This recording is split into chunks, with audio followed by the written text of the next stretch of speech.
नमस्ते नमस्कार पुनः पनि स्वागत छ हजुरलाई मेरो युट्युब च्यानल मेरा टिप्स एन्ड ट्रिक्समा र आज हजुरहरूका लागि एउटा नयाँ भिडियो लिएर आएको छु साथीहरू। र आज हजुरले हुन त थम्बनेलबाट थाहा पाइसक्नुभयो होला, आज हामीले एसईई को रिजल्ट कसरी चेक गर्न सक्छौँ भन्ने बारे यो भिडियो रहेको छ। र यो भिडियोमा हामीले एसईई को रिजल्ट चेक गर्न हामीले एसएमएसबाट साथै एनटिसीको सिमबाट कति नम्बरमा कल गरेर चेक गर्न सकिन्छ, साथै वेबसाइटबाट अनलाइनबाट चाहिँ कसरी मार्कसिट सहितको हामी आफ्नो एसईई को रिजल्ट निकाल्न सक्छौँ, चेक गर्न सक्छौँ भन्ने बारे आजको भिडियो रहेको छ। र यो भिडियो सुरु गर्नुभन्दा पहिले म हजुरलाई भन्न चाहन्छु, अहिलेसम्म च्यानललाई हजुरले सब्सक्राइब गर्नुभएको छैन भने हाम्रो च्यानललाई सब्सक्राइब गर्नुहोला र भिडियोलाई लाइक गरी सेयर गर्नुहोला, ताकि अरू साथीहरूलाई पनि थाहा होस् हजुरको साथीहरूलाई कि कसरी चेक गर्ने, रिजल्ट चेक गर्ने भनेर। र अब हामी लाग्छौँ भिडियोतर्फ।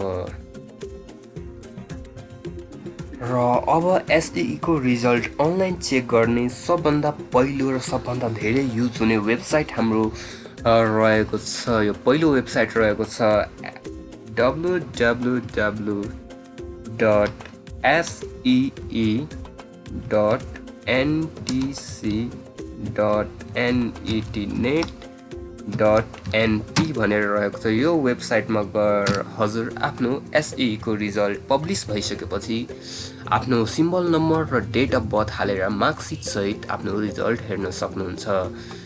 र यो भयो हाम्रो पहिलो वेबसाइट र सबभन्दा धेरै युज हुने वेबसाइट। र साथीहरू, कहिलेकाहीँ यस्तो हुन्छ हामीले एउटै वेबसाइटमा ट्राई गरिरहँदाखेरि धेरैजनाले यो वेबसाइट नखोल्न सक्छ अथवा यो रिजल्ट त्यतिखेर नदेखाउन सक्छ। त्यसको लागि हामीसँग दुईवटा अरू वेबसाइटहरू पनि रहेका छन् र अब हामी ती अरू दुई वेबसाइटहरूतर्फ लाग्छौँ।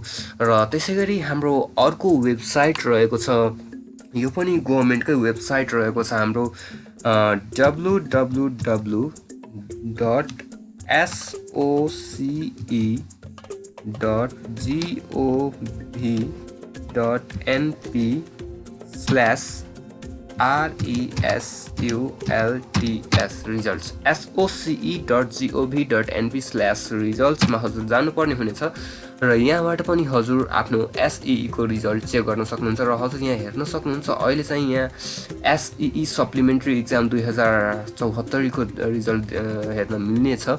र जब हजुरको रिजल्ट 2075 को 2075 को रिजल्ट पब्लिस हुन्छ त्यतिखेर चाहिँ हजुरले आफ्नो 2075 को रिजल्ट आफ्नो सिम्बल नम्बर र आफ्नो डेट अफ बर्थ हालेर चाहिँ चेक गर्न सक्नुहुन्छ।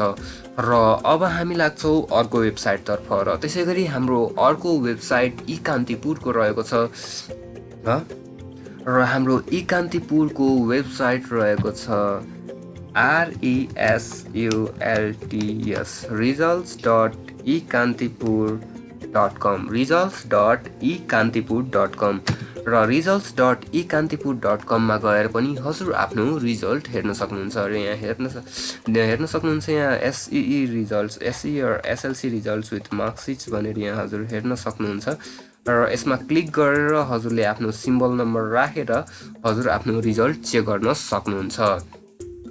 र साथसाथै अब हामीले चाहिँ आफ्नो मोबाइलबाट एसएमएस बक्समा गएर कसरी मेसेज मार्फत आफ्नो रिजल्ट चेक गर्न सक्छौँ भन्ने बारे म हजुरलाई अब भन्ने छु।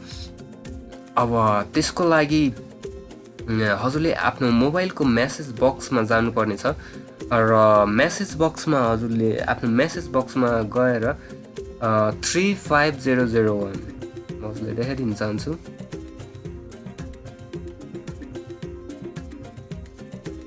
35001 मा चाहिँ हजुरले एसईई क्यापिटलमा एसईई स्पेस आफ्नो सिम्बल नम्बर जे छ हजुरको, आफ्नो अब हजुरको सिम्बल नम्बर जे छ आफ्नो सिम्बल नम्बर टाइप गरेर हजुरले चाहिँ यहाँ यसमा चाहिँ मेसेज पठाएर आफ्नो रिजल्ट हेर्न सक्नुहुन्छ।